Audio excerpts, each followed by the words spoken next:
Entonces, reemplazo 0, porque no hay componente inicial en x. La aceleración en x, ¿cuánto era? 0,54. El tiempo que lo acabé de calcular, 7.94. Esto calculen, ¿cuánto da? 4.29, digamos 4.3. ¿Qué hemos encontrado?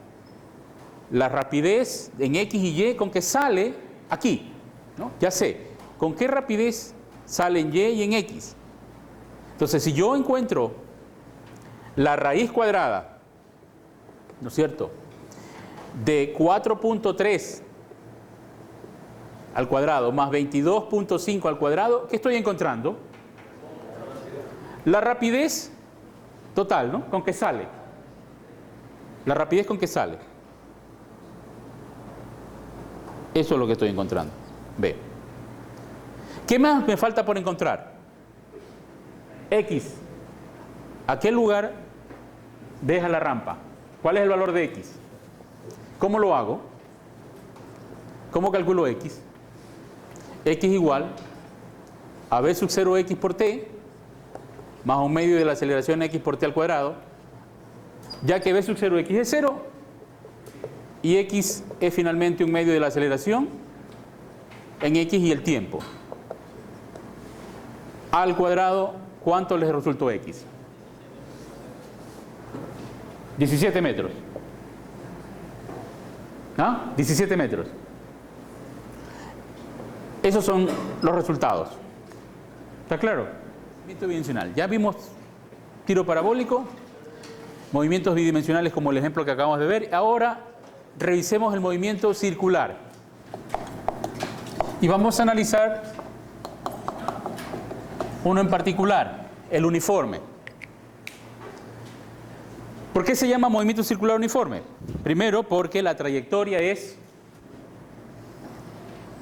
una circunferencia, ¿no es cierto?, de radio r. Y segundo, porque si se describe un movimiento de esta naturaleza, la rapidez, que vendría a ser el módulo de la velocidad instantánea, es constante.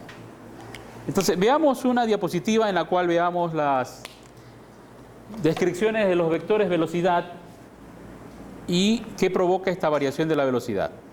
Una parte del tramo circular describe un centro de la rotación alrededor de O, un radio de curvatura R, un desplazamiento angular delta phi, un desplazamiento lineal delta s, y tenemos dos instantáneas. La partícula en el punto P1 tiene una velocidad instantánea V1 que es tangente, ¿no?, a la trayectoria, y en el punto P sub 2 otro vector tangente allí. Entonces, si este es un movimiento circular uniforme, significa que esta rapidez, o sea, el módulo de ese vector, no varía, es constante. Entonces, ¿qué es lo que provoca allí? Una aceleración solo por el cambio de la dirección, puesto que por variación de la magnitud no hay aceleración, pero sí por la variación de la dirección del vector. Entonces, si dibujamos estos vectores V1 y V2 y encontramos el delta V, la variación de la velocidad, ponemos los vectores concurrentes y vemos que tenemos un valor distinto de 0. Hay un cambio de velocidad. Entonces, este cambio de velocidad en un tiempo dado, ¿qué mide? La aceleración media, ¿no es cierto? Si yo este delta V lo divido para delta t, ¿qué obtengo? La aceleración media. Entonces, si eso me va a provocar una aceleración, la pregunta es, ¿qué magnitud tiene y qué dirección tiene? Para ello, fijémonos en la geometría. Fíjese que en la descripción de este arco de circunferencia, noto un triángulo isósceles, dos lados iguales, pues, ¿no? R. Y uno que corresponde al lado del desplazamiento. Pero como este vector es perpendicular al radio y V2 perpendicular al radio, entonces, al tener el diagrama de velocidades, noto que también este triángulo es isósceles. Conclusión, estos triángulos son semejantes. Por semejanza, entonces yo puedo decir, bueno, entonces, la relación de este lado del triángulo es a este lado, como este lado es al radio. ¿Están de acuerdo? Entonces, eso vamos a describir para ver qué podemos analizar. Ahí está. La relación de delta V es a V1 y eso equivale a delta S sobre el radio. Y despejemos entonces ahí el valor del cambio de velocidad en términos de V1, de R y de S. Recuerde que V1 y V2 en magnitud son iguales. Podemos llamarle simplemente la rapidez V. Ahora dividamos eso para delta T.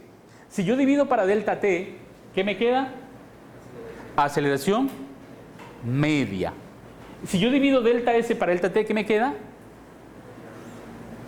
Desplazamiento para tiempo, ¿qué es? Velocidad media. La velocidad media que tiene la partícula ir de P1 a P sub 2. Pero como V1 y V2 no es velocidad media, sino velocidad instantánea, ¿qué tocaría hacer a esa velocidad media? Sacarle el límite. Entonces, el límite de la velocidad media, cuando delta T tiende a 0, ¿qué me da? La velocidad instantánea. Entonces, eso es lo que procedo a hacer. Veamos. Divido delta V para delta T. La expresión me da la aceleración media. Delta S sobre delta T, la velocidad media. Entonces, una vez que tenga la aceleración media en términos de V1, R y la velocidad media, digo, la aceleración será el límite de delta T cuando tiende a 0 de esta velocidad media, ¿no? V1 y VR pueden salir del límite. Y esto justamente corresponde a V1 o simplemente V, que es la rapidez constante a la que se mueve la partícula en la trayectoria circular. Entonces le llamo V1 al cuadrado o V2 al cuadrado o simplemente V, porque total, el módulo de V1 y V2 son iguales. Y a eso llamo la rapidez al cuadrado sobre R. Entonces, esto que ustedes ven aquí, ¿verdad? Indica que en cualquier punto de la trayectoria, la aceleración apunta hacia el centro de la trayectoria y esa aceleración se llama aceleración centrípeta, aceleración radial o aceleración normal, cualquiera de esos nombres. ¿Ya? Recibe. ¿Y cuánto vale simplemente esa aceleración? ¿Cuánto vale? Vale la rapidez al cuadrado sobre el radio. ¿Ya? ¿Y qué dirección tiene? Apuntando hacia el centro de la rotación. Esa es la aceleración centrípeta que se produce en movimiento circular uniforme. ¿Ya?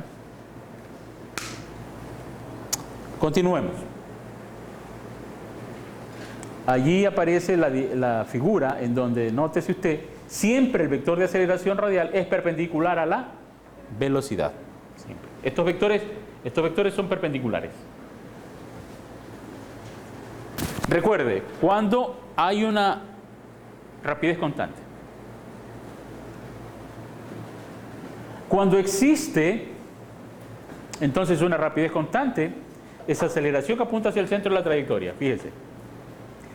Otra manera también de calcular la aceleración radial es en términos del periodo. ¿Cómo así en términos del periodo? Es decir, saber que el periodo es el tiempo en que le toma la partícula en dar una vuelta, un ciclo. Ese es el periodo. Periodo es el tiempo que le toma la partícula en dar un ciclo, una vuelta. Entonces, ¿cómo así la aceleración queda en términos del periodo? Porque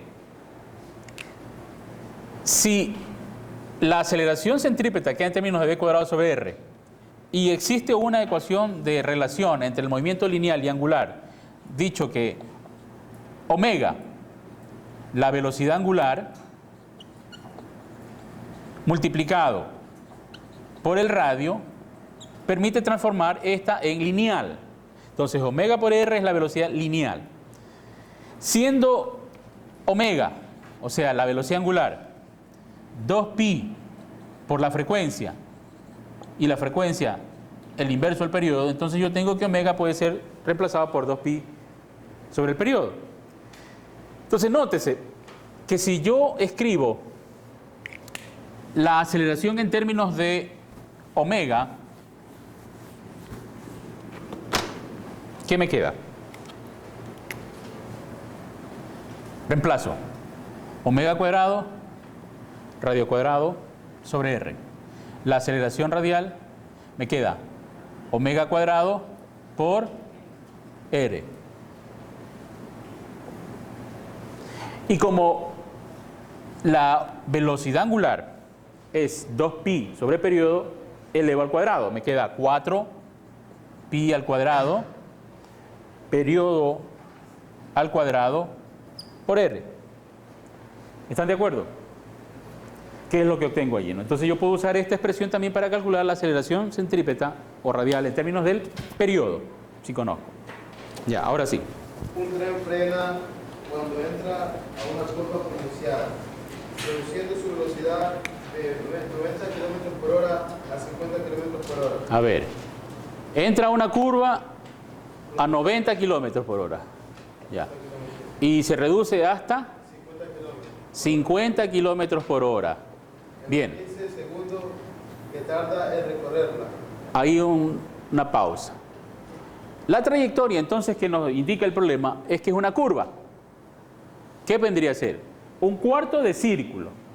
¿Ya? Entonces, vamos a suponer que ahí entra y a lo que entra, el tren ingresa con una velocidad de 1, ¿no? De 90 km por hora. 90 km por hora en metros sobre segundo, transfórmelo. ¿Cuánto es?